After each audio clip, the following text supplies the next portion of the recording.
Do you ever catch yourself saying something online that you probably wouldn't say in real life?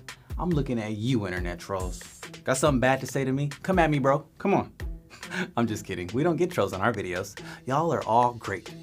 But you know what I'm talking about, right? Like, for example, my name is Miles with the Y, Bess, B-E-S-S. And I got into a little altercation with the guy because his name was Miles with an I, B-E-S-T. So, I was talking trash. I just kept tweeting him like, there can only be one. I'm better than you. Get off Twitter. Now, I was the aggressor in the whole situation. I probably wouldn't have done it if I had to see him face to face, but I was online and I felt protected by the internet. I think we've all seen how online conversations can quickly take a turn for the worse. Just look at any time a woman posts anything on social media. There's always somebody commenting about how she looks or how she's doing something wrong. Just ask my friend Julia from 2 Cents, a personal finance show on YouTube. You're so right, Miles. I had the very unique experience of becoming pregnant, visibly so, and having the baby while I had a YouTube channel. And while I was talking about important things about money and trying to teach, so many of the comments were focused on my ever-changing body. It kind of feels like it's super easy to be mean to each other online. So today we're asking, is the internet making us mean? So it's a real thing. The internet really can make people act differently online than they do face-to-face. Researchers call this the online disinhibition effect. You know that little inner voice in the back of your head that tells you something might be a bad idea? Well, the internet can kind of shut that voice up. You might end up saying or doing something mean that you'll regret later, or sharing something that's a little TMI. But online, this disinhibition effect isn't always a bad thing. Plot twist. Sometimes, good things can come from the disinhibition effect, like when someone might open up about something private online and get some much needed support. Let me break it down for you. Back in 2004, psychologist John Suhler published a paper outlining this phenomenon. And this paper is kind of a big deal. It's been cited over 3,000 times. That means it's shown up in a bunch of other research. In the paper, there's 2 types of disinhibition.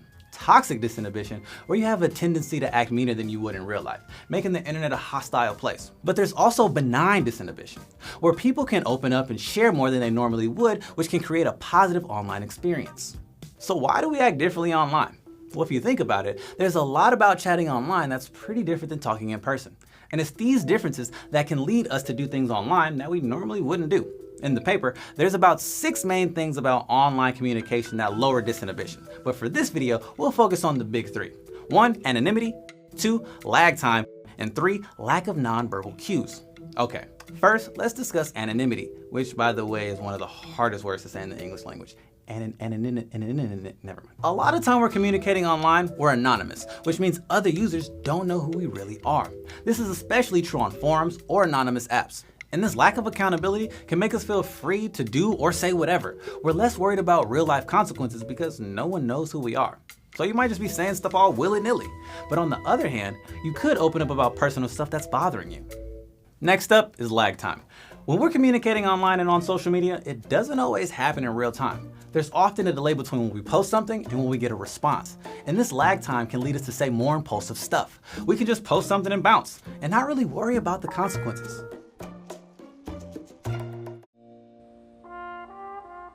But on the flip side, this delay can also give us more time to pause and think about how we respond to something. Finally, let's talk about how there's a lack of nonverbal cues online.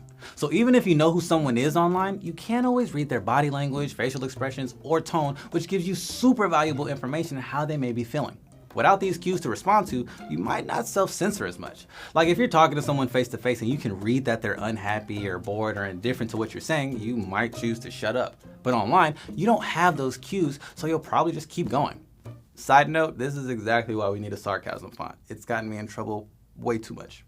Okay, so all that can help explain why we act differently online, and like I said before, sometimes that's a good thing and sometimes it's bad. This kind of freedom can create really supportive environments online. It can be helpful if you're young and trying to figure out your identity. Like take for example someone who's thinking about coming out.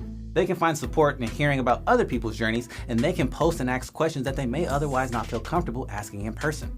And there's research to back this up. There's a positive association between online forums and well-being of people in marginalized groups.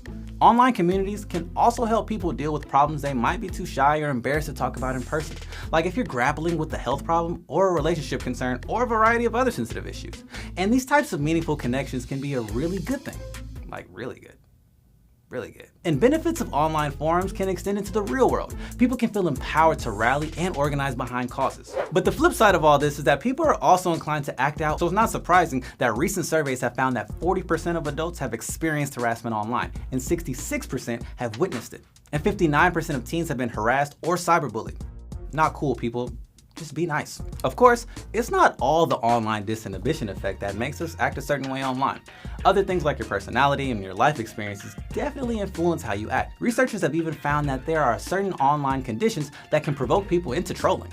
If you want to learn more about that, check out our video on internet trolls. You know I love a shameless plug. So for better or worse, the internet really can make you act differently than you would face to face. So as always, I'm your host, Miles Best. Now I share when I was mean to Miles Best, but now I want to know, have you ever acted differently online than you would in person? Tell us about it in the comments below. Feeling inspired to learn more about how technology affects you? Be sure to check out our video that asks, when is the right age to start using social media? I also want to give a shout out to Common Sense Education, who we collab with on this video. If you're a teacher, be sure to check out their digital citizenship curriculum in the description below. Thanks guys, you're awesome. Till next time, peace out.